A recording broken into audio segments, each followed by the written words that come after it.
I think there's a question in the Kyle Rittenhouse case that we need to really consider, and it's a question that not a lot of people seem to be asking right now.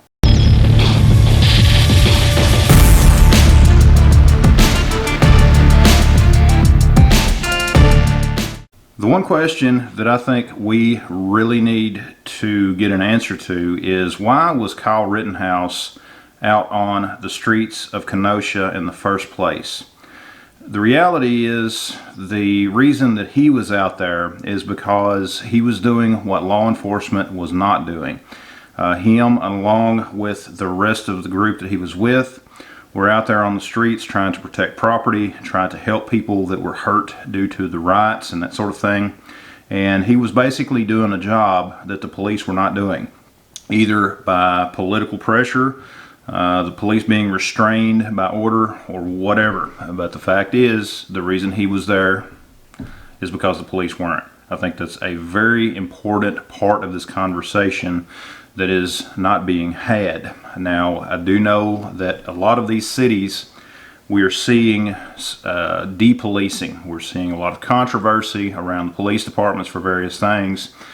We're seeing police departments basically being used as a private Gestapo for city leaders in some cases. Perfect example is in New York, when you had police officers who were guarding a basically graffiti up there that was painted in the streets by de Blasio, and of course it was illegal.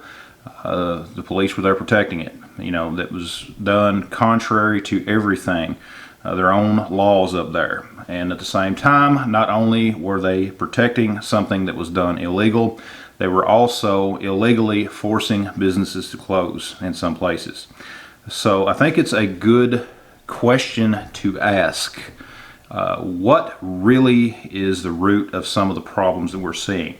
Okay, it is not just Kyle Rittenhouse. It is the fact that the police are either being used basically to enforce authoritarian rule, or they're simply not enforcing the law. Now, unfortunately, what we also see is the fact that we're seeing police get railroaded. If you go out and do your job and actually try to enforce the law, you then become the criminal. Of course, the case of Jacob Blake that started the whole thing in Kenosha is a perfect example of that.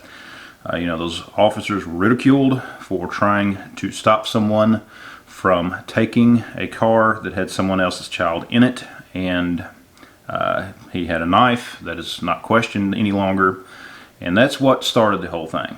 Okay, so we are seeing a shift in our country. We are seeing a shift that is a very dangerous thing towards depolicing, while at the same time, people are not going to simply sit back and let their businesses be destroyed, let their homes be destroyed. They're going to do something.